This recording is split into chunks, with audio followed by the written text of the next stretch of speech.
Thank the gentleman for yielding. And Mr. Speaker, we are at risk of a coup d'etat in this country if we allow an unaccountable person with no oversight to undermine the duly elected President of the United States. And I would offer that is precisely what is happening right now with the indisputable conflicts of interest that are present with Mr. Mueller and others at the Department of Justice. I join my colleague, the gentleman from Arizona, in calling for Mr. Mueller's resignation or his firing.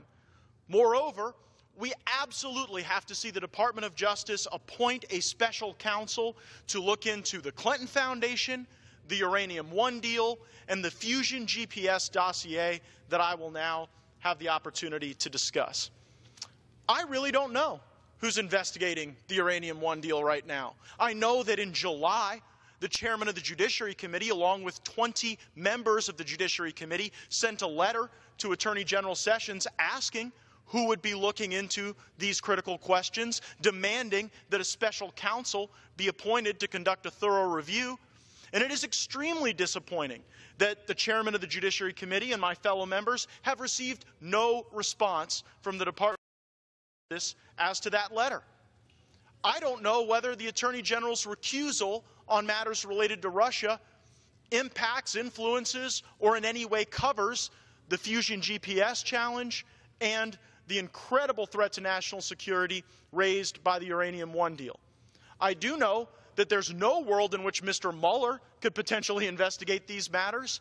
It is federal law that even the appearance of a conflict of interest means that someone cannot engage in prosecutorial duties regarding allegations and investigations. That conflict of interest is absolutely present.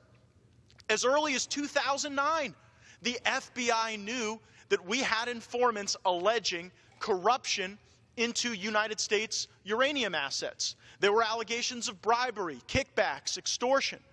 Even in 2010, members of Congress were raising these questions and asking the Obama administration to provide answers that were never given. I don't think it's a coincidence that at the same time we were hearing from sources that there was bribery to influence our uranium assets, you had former President Bill Clinton getting paid $500,000 by a bunch of Russians to go give a speech. Must have been one hell of a speech. But it's deeply troubling to me that these circumstances seem to be ripe for corruption and seem to demonstrate an ecosystem of corruption that must be thoroughly investigated.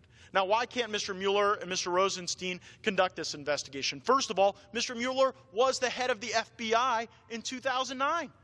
He potentially had a role to play in these questions. At the very least, the fact that the FBI never prosecuted any case, never raised objections, never allowed Congress to be able to look into these matters, that would be an act of omission.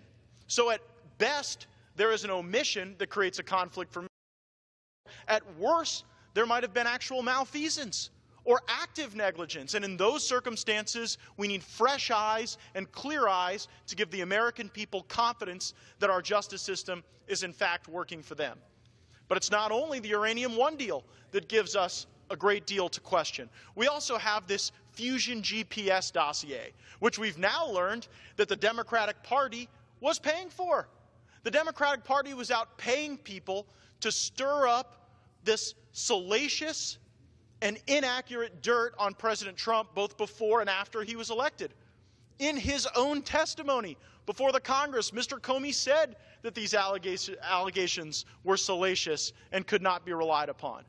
And so it begs the question, what was the Fusion GPS dossier relied upon? Was it relied upon so that there would be FISA warrants issued to go and spy on the President and members of his team? We don't know, but until we have a special counsel, we'll never get those answers because Mueller and Rosenstein are conflicted. And why did Congress never hear from these informants?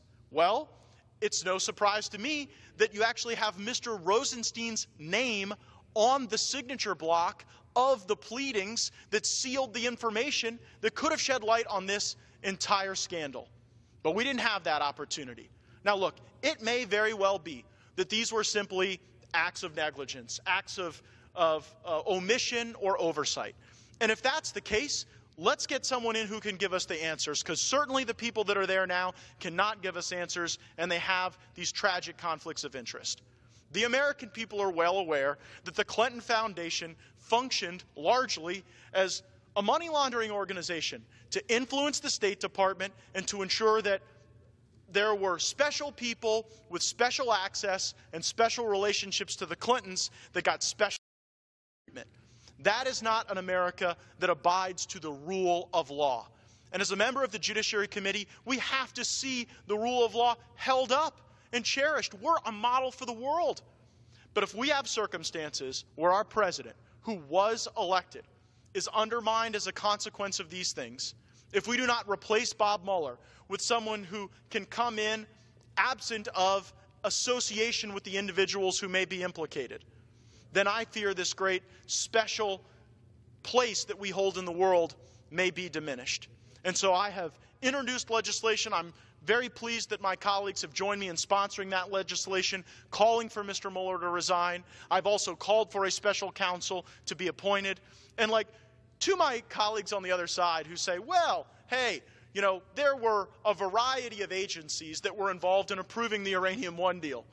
There were 8 or 9 groups that could have said no. Are members of Congress really taking the position that the Clintons don't have their tentacles in just about every agency of government? How ludicrous. You're talking about the former President of the United States, and at the time, the lady who was serving as our Secretary of State. And the fact that this was a multi-agency process only underscores the conflicts of interest that lie with Rosenstein and Mueller. I am calling on the Attorney General to appoint a special counsel to preserve the rule of law and to help us save this great country from those who are trying to undermine us and undermine our president. And I yield back to the gentleman from Arizona.